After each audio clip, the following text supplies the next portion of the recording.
ఆకాశవాణి ప్రాంతీయ వార్తలు చదువుతున్నది ఎస్ మణి. ముఖ్యాంశాలు: కామన్వెల్త్ క్రీడల్లో భారత క్రీడాకారులు 39 పతకాలు సాధించడం దేశానికి గర్వకారణమని ఉప ముఖ్యమంత్రి కె. పవన్ కళ్యాణ్ కొనియాడారు. అమరావతి రాజధాని నిర్మాణ పనులను నిర్దేశిత గడువులోపు పూర్తి చేసేలా చర్యలు తీసుకోవాలని మంత్రి పి. నారాయణ అధికారులను ఆదేశించారు. యువత ఉద్యోగాలకే పరిమితం కాకుండా ఉపాధి కల్పించే పారిశ్రామికవేత్తలుగా ఎదగాలని పర్యాటక శాఖ మంత్రి కందుల దుర్గేష్ ఆకాంక్షించారు. ప్రతి గ్రామానికి మెరుగైన రహదారి సౌకర్యాలు కల్పించడమే రాష్ట్ర ప్రభుత్వ లక్ష్యమని చేనేత, జౌళి శాఖ మంత్రి ఎస్. సవిత తెలిపారు. ఇక వార్తల్లోని వివరాలు: 2026 కామన్వెల్త్ క్రీడల్లో భారత క్రీడాకారులు 39 పతకాలు సాధించడం దేశానికి గర్వకారణమని ఉప ముఖ్యమంత్రి కె. పవన్ కళ్యాణ్ అన్నారు. ఈ మేరకు సామాజిక మాధ్యమం ఎక్స్ వేదికగా ఆయన ఈరోజు స్పందిస్తూ భారత క్రీడాకారుల సంకల్పం, క్రమశిక్షణ, పోరాట స్ఫూర్తికి ఈ విజయాలు నిదర్శనమని పేర్కొన్నారు. క్రీడాకారులతో పాటు వారికి శిక్షణ అందించిన కోచ్లు, అండగా నిలిచిన కుటుంబ సభ్యులు, సహాయక సిబ్బంది కృషి కూడా ఈ విజయాల్లో కీలకమైందని పవన్ కళ్యాణ్ కొనియాడారు. భవిష్యత్తులో అంతర్జాతీయ క్రీడల్లో భారతదేశం మరిన్ని విజయాలు సాధించాలని ఆకాంక్షిస్తూ పతక విజేతలు అందరికీ, పోటీల్లో పాల్గొన్న ప్రతి క్రీడాకారుడికి ఉప ముఖ్యమంత్రి పవన్ కళ్యాణ్ అభినందనలు తెలిపారు.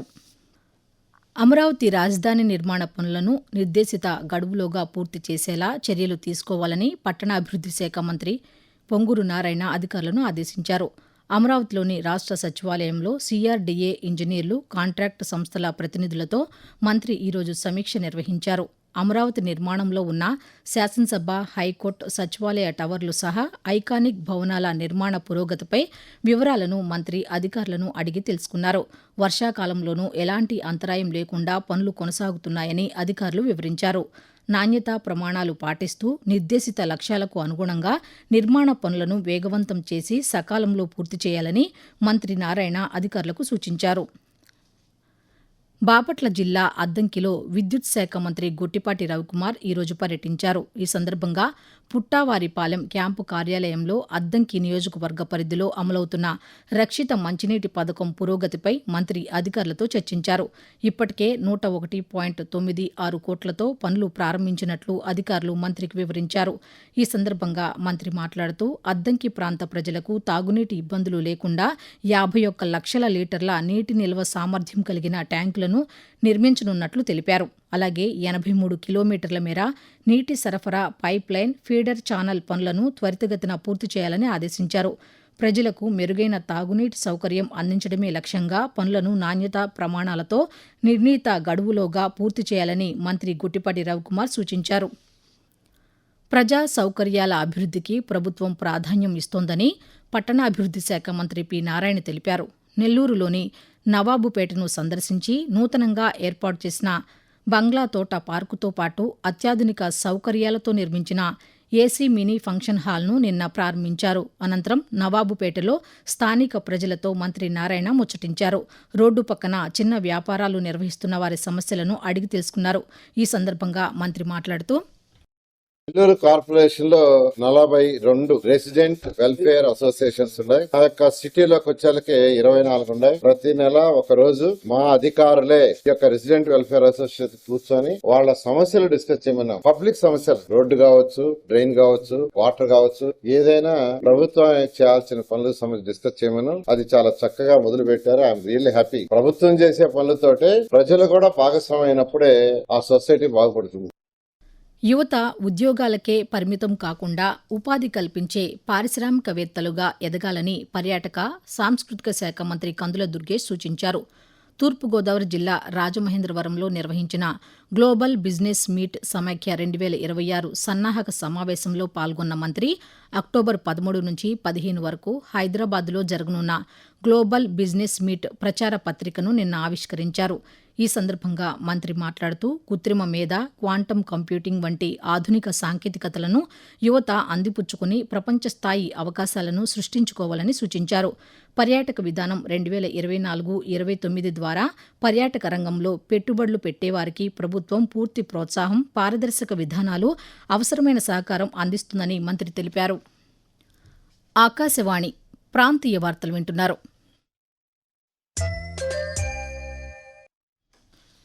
ప్రతి గ్రామానికి మెరుగైన రహదారి సౌకర్యాలు కల్పించడమే రాష్ట్ర ప్రభుత్వ లక్ష్యమని చేనేత జౌళి శాఖ మంత్రి ఎస్ సవిత తెలిపారు. శ్రీ సత్యసాయి జిల్లా పెనుకొండ నియోజకవర్గం గోరంట్ల మండలంలో 11 కిలోమీటర్ల కొత్త రహదారి నిర్మాణానికి మంత్రి నిన్న భూమి పూజ చేశారు. ఈ సందర్భంగా ఆమె మాట్లాడుతూ ప్రజలకు ఇచ్చిన హామీలను అమలు చేస్తూ శాసకీయ నిధులతో నియోజకవర్గంలో 20 కోట్ల రూపాయల అభివృద్ది పనులు, గోరంట్ల మండలంలో 13 కోట్ల విలువైన రహదారి పనులు కొనసాగుతున్నాయని చెప్పారు. తాగునీరు, సాగునీటి సౌకర్యాల మెరుగుదలతో పాటు కొత్త పింఛన్లు, అర్హులకు గృహాలను మంజూరు చేసేందుకు చర్యలు చేపడుతున్నట్లు మంత్రి తెలిపారు.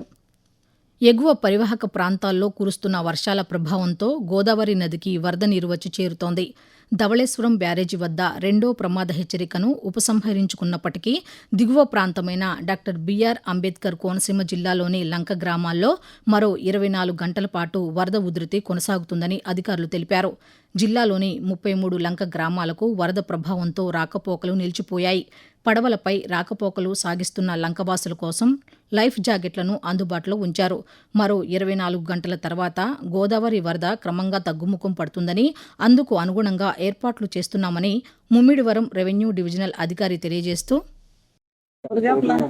వరద ప్రభావం కొంచెం ఎక్కువగా ఉండటం వల్ల అధికారులందరూ ఇక్కడ ఉండటం జరిగింది.